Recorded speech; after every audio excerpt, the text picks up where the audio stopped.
A lot of times you'll find out that you need to take a lot of data, they are of the similar type. Let me explain you with an example. Let us say you need to make an application for the school students. Now in the school students, every single student has a roll number. So if you have 50 students in a class, you have 50 roll numbers. Now, do you think it is really wise to take 50 different variables like roll 1 equal to 1, roll 2 equal to 2, roll 3 equals to 3, roll 4, like that roll 50? No, you have 50 variables. It is very difficult to manage them all. So what do you try to do?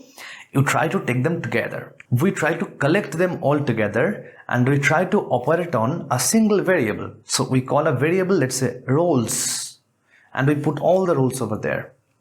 If we want to do this sort of an activity, we shall be requiring to use the collection framework. However, this is not the only way of explaining collection framework. This is just one among a lot of different types of collections. In this video, we shall be trying to learn about the collections.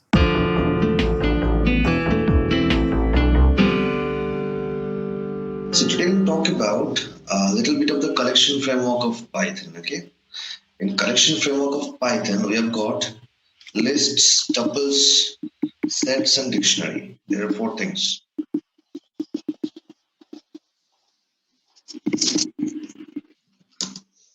Okay, so we'll start with lists. Now these things are very important. Okay, so a list is a collection of elements.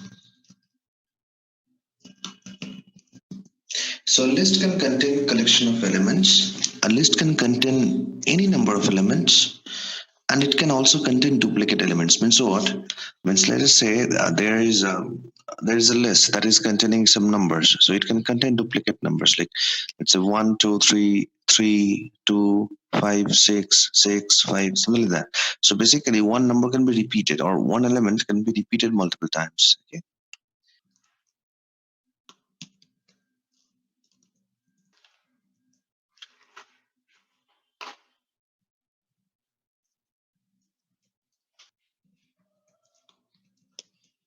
So these 3 things I have written over here. The first one is number list that contains some integer values. Second one is a string list that contains some string values, and the third one is a float list, contains some float values. Right. So in this way, you can go for a Boolean list, or you can go for anything. Right? But how do we access these numbers if we want to, right? Or the strings, or the floats, or whatever? How do you get one by one? So for that, we have to go for writing loops. Right? See. So if you write it like this, the for number in number list print number. So it will go to each of the elements over there and it will print it. You can call it element also.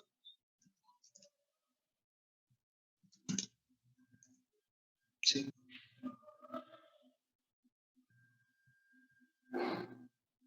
So we'll do one thing. We'll define a function that will just print it. Okay, so we'll pass the list name as a parameter. We'll do like this.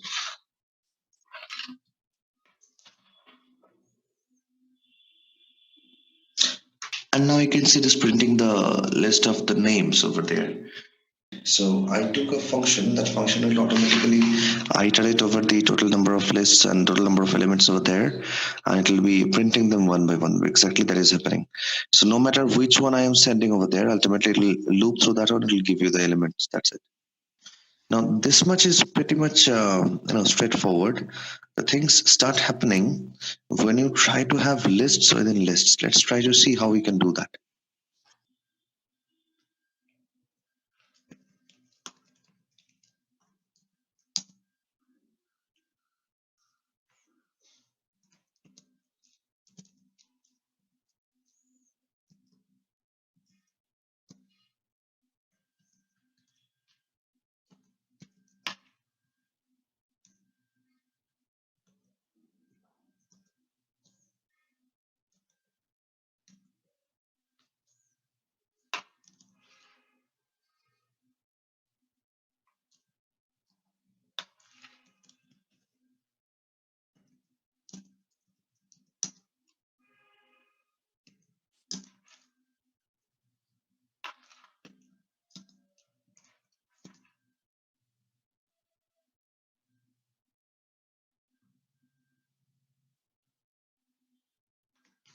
So now see over here, you can see this 2345 has been printed as a single item. 32, 54, and 57. These three are also printed as a single item because they are actually one single element, but they also themselves are lists. So what I want is that, let's say I want to go inside that one, I want to print each of them over there, right? Or let us do something. Let's say, for example, I want to just add them. I want to show them as one single element. Let us do that. So whenever I have a list, I want to add them and I just show them as a single element, something like this. So let's see how we can do that.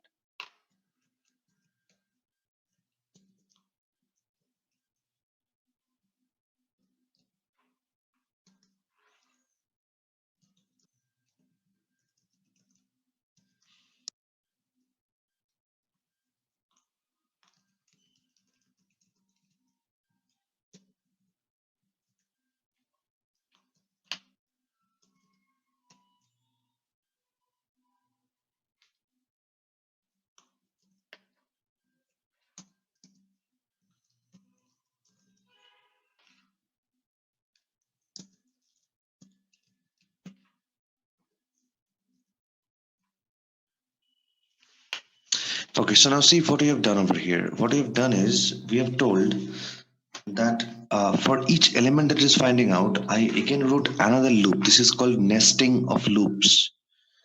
I wrote another loop inside that when we find each of the element, I wanted to add those elements. And see, I've taken a variable called x, which is starting from 0. So what have I told? I've told that find out all the elements within the sublist. That is, let's say, the 2345 is a sublist and this one is a sublist, just like that. So I'm telling that take each of the elements of the sublist, add them together, and see I'm adding them and putting inside the variable x, right, which is initialized at 0. And then what I'm doing, I'm just putting it in the list itself. Or else I'll do one thing, I'll just use the my list modified. I'll just change it over there. See, instead of putting it here.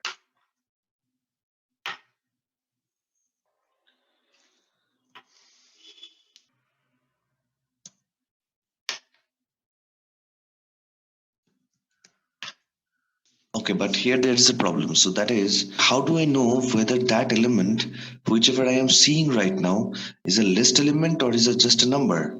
Because you can say it is a mixture of numbers as well as lists. How do I find it? That's the question. So what you can do is that,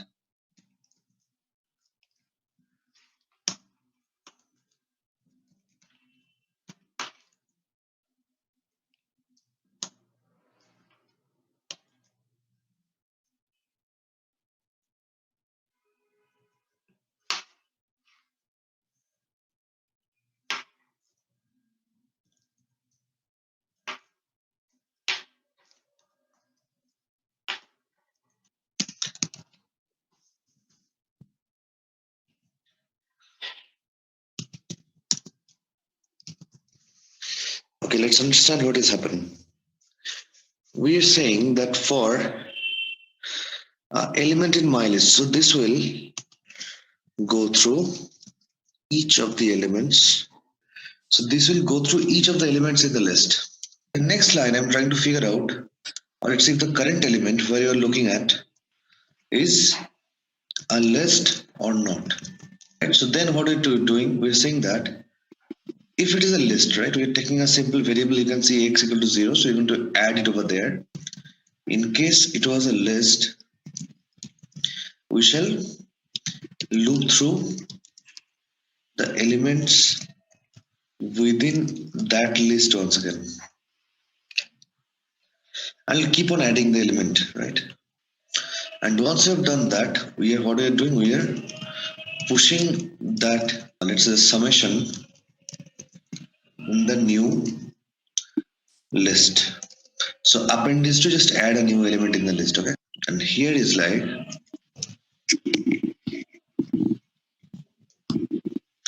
in case it was not a list, we directly shall elements within the new list. So this is what we are doing. Let us try to see whether this thing works or not. So we're printing the my list modified.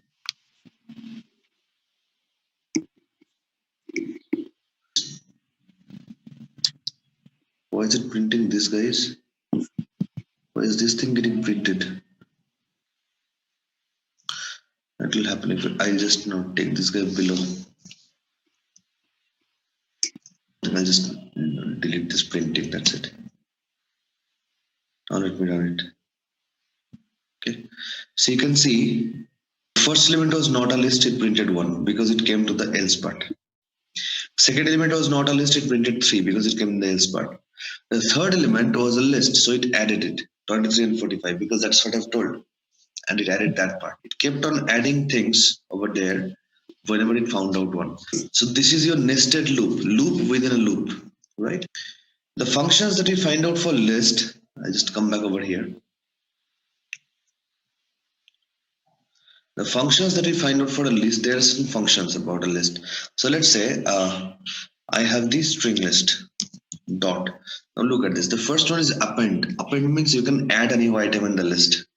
The count will tell you the total number of elements in the list. See this thing. We call it print total elements in list is, and I take the count and I run this program. Okay, what happened? The count is not the length. The total element is found out by the function called len, len. So it will tell you that what is the length of the string list. So see, elements is 4. There are 4 elements in the string list. That's what it is telling. That's how this thing works out. If I want to find out count is like for one item, how many times that is present. So let us see if I say, if we take the first list, in the first list you can see, we've got 4 3 times. So if I say 4 is present in list is, and I go like number list dot count 4. It'll tell me 4 is present in the list is 3 times.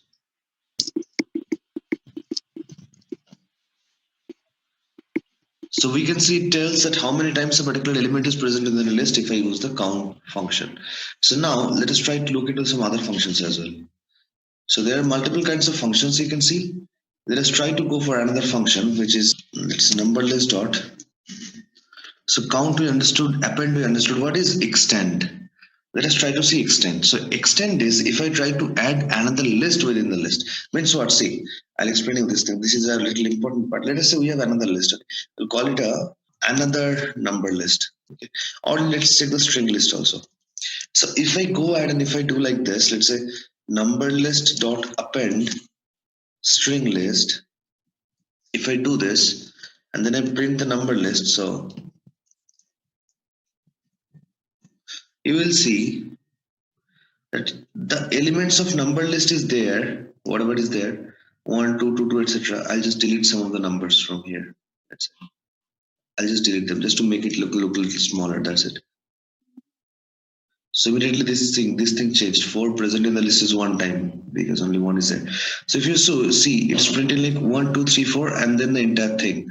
That means if you print them in the same line, you will find out this thing hilarious. See what has happened just now. You wanted to do something and something else happened. See, if I go like this and if you print it, same line, this thing has been added as an element directly. And it is also, like 1, 2, 3, 4, 5 elements are there. And the fifth element itself is a list one. But I didn't want that. I wanted these things also to participate as a list element only. If I try to print the total number and count of, let's say this one, the number list, you'll find out it is giving you 5. Run it. See, not 5. Okay, what happened over here? Okay, the appending is happening here. So I need to print it later. This is when I print it, that point of time it was 4 only, but then I appended, so I should print it after appending. So it is telling the total number of elements in the list is 5. So first element, second element, third, fourth, and last element. So we do not want that. We want it to be added as one element itself. So instead of append, I write extend. And then if I run this, see, this will become one element. 1, 2, 3, 4, 5, 6, 7, 8. 8 elements. Total number of elements in the list is 8. So extend is for adding another list or whatever you have, so that you can try to add, and those elements will directly be added as elements of this. If you append it, that list will be just considered as one element within this list. That's the difference between append and extend. Now, Let us see what else we have got. We have a remove. Right? So let us say number list dot remove. I want to remove some object. Which object I want to remove? I want to remove, let's say, 3. So I can write number list dot remove 3. After that, I print number list. You will see that it has gone. 3 has gone basically. So here itself I'll do.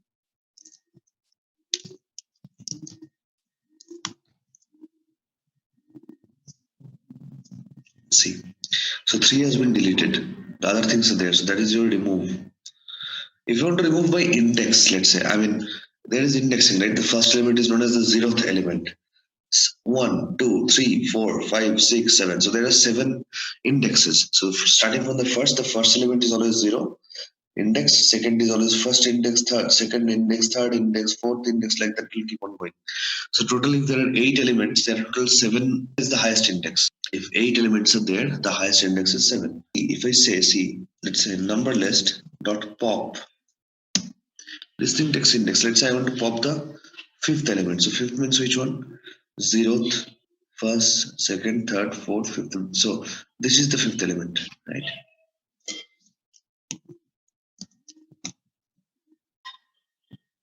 See, that is gone. If I let's say instead of fifth, I want to delete the third element. So then the word Pramod will be removed. See, so it depends which element you want to remove. So that is your pop. We can just press the dot, and the best part is the suggestion will come up. You will be finding out what all methods you have. So if you put dot, you can see everything. So there is a reverse. Now you can understand. Reverse will just reverse the list. Okay. These things are pretty much understandable, right? Reverse will reverse it. Right. Clear will delete all the elements from the list. A lot of functions are there. I mean, copy. Copy means it will be copying the elements of one list into another list. Right. So that will also happen.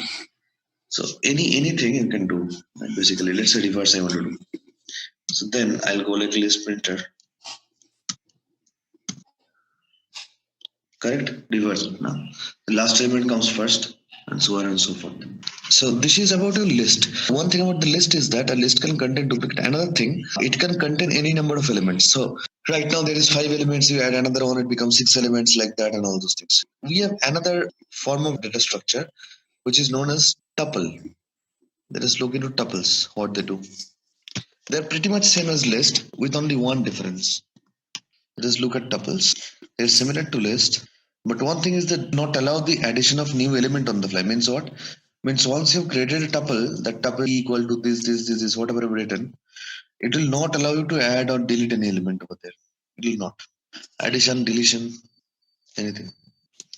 Other than that, it is not, I mean, perfectly fine. Everything works. Let's say, so we write with using parentheses this time. So tuple 1 equal to, we write using this bracket. It can also contain duplicate element. There is no problem in that. But if you see, and we can print it also. So I'll just print tuple 1. So it'll print all the elements. See, all the elements are being printed.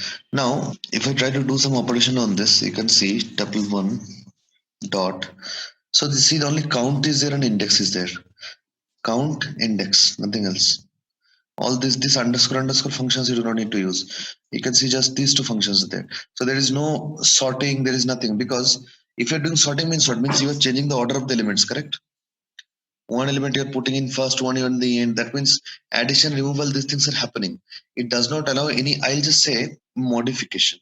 I'll not even say addition on element, or I'll say modification. It does not allow modification at all. So what you have created, it will be just that one. So the only things you can do is you can count the number of elements that is there within it, any particular element. What is index? Index is like that. What is the index of number? Let's say 56. So it'll tell me that okay, the number 56 is present in second index, right? That's what it will be doing, because you can see it is present in 0, 1, 2. Right? Second one, because it starts with 0. So that's it basically. So it is just printing the the index of a particular one. That's how this thing works out. There is nothing else you can do with tuples. I mean, you can take a list, you can put a tuple within that. That also you can do. Let's say I have a list. List 1 equal to, let's say, 1, 3, 5. So I want to go like list 1 dot extend. But that is once again the list functions. Tuple does not allow you. dot extend, and you want to extend the tuple one, right? So that is fine. This is perfectly okay. And I'm printing, let's say, just the list. So you'll see that this data will be coming and sitting over there. See, 1, 3, 5, 12, all those data have come over there. So it had 1 to 1 to 1, 3, 5. After that, every single thing has come. But that is once again a list operation. I've already showed you what is extend. But you cannot go and do any changes in tuple. We have got another thing that is known as set. There is a third one. Set is another sort of thing. So in set, we will be having, so set is like allows modification. There is no issue in that. Does not allow duplicate element. So if someone tells you that what is the difference between this list, tuple, and set, so understand that list and tuple both allow duplicate, set does not. List and set both allow modification, tuple does not. So these are the certain key points about it. Let us see. So let's say I'm writing s equals to, set is written with a curly bracket. S equal to, I'm writing 1, 2, 3, 4, 5, 4, 3, 6, 1, 2, 7. If I print this, you will find out all these duplicates have gone. It will become 1, 2, 3, 4, 5. This 4, 3 will be gone, 6. 1, 2 will be gone, 7. So 1, 2, 3, 4, 5, 6, 7 it will become. See this.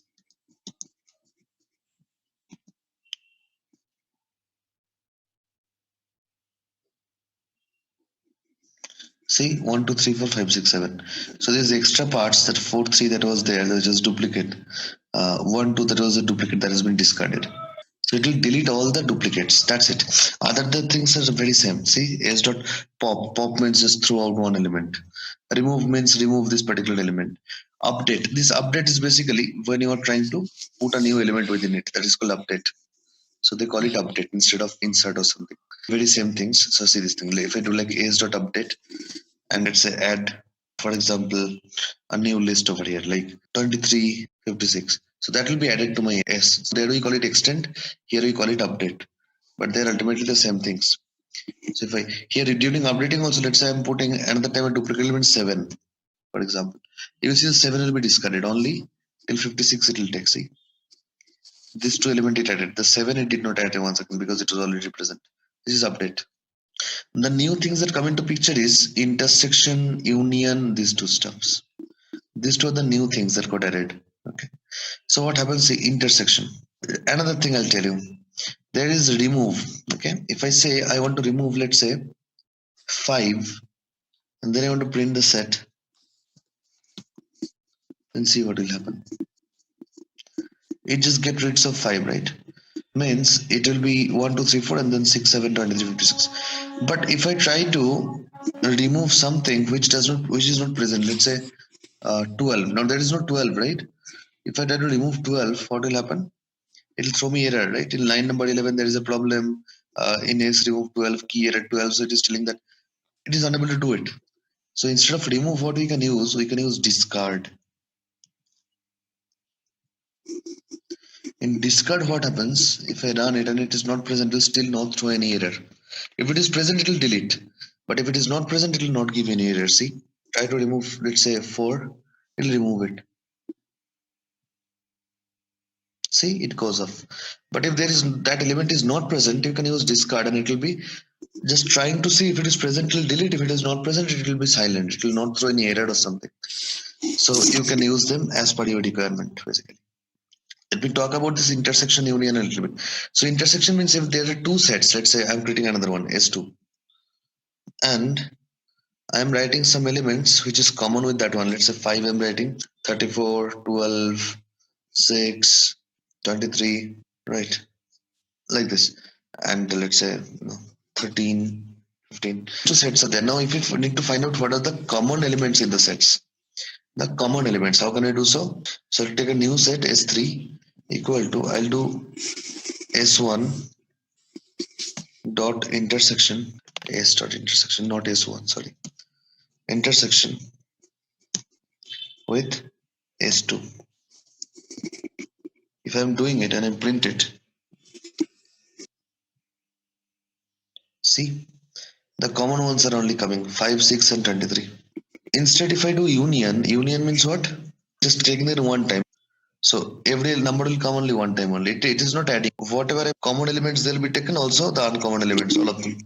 That is union. So this set operations we can do on sets. You can check if something is a subset, something is a superset, disjoint set, etc., etc. These are all mathematical set theory. Subset means you are checking that if S is a subset of, let's say, S3. That is true, right? S is actually a subset of S3, means whatever element is in S that is present in S3. So if I, kind of print this thing, you'll see it is giving you true. It'll tell it is true. If I try superset, it'll be wrong because of course it is not superset of S3. Impossible. Super means that will be bigger anyway, so it will be false. Right? Clear? So this is your typical the three kind of data structure where we have got a iterable data structure. Iterable means what? Means where you can run through the elements within that and you can operate on that. So these are the three data types that we have: list, tuple, and set. And there is another data type that is known as dictionary. Now, what does dictionary do? Let us try to see what dictionary does. Dictionary is actually a key value pair. It's a key value pair. It happens like this. It is also written in curly braces, but how it goes on, see. So I'll call it my dictionary equals to, I'll start like this. And I shall start writing. So it is a key value pair. The key and the value can be of any data type, but you have to maintain the same throughout. In my dictionary, what I have, say, let's say I have some key value pairs, okay? So I'm writing some keys over here, as in, let's say, name, for example. So I'm talking about, let's say, a lot of people. So I'm writing name, and then I'm writing the name. So it is a key value, key colon value. The name is, let's say, Pramod. Okay? Then let's say country, let's say India. Then let's say gender is, let's say, male. This kind of a data structure is your dictionary. Key value, key value, key value, right? So it can be, the value can be of any type, but if the key you have started with the string, you have to continue with the string. That's the idea. If you start your key, the first key, if you start with number, then you can continue with number. The key value, the left hand side part.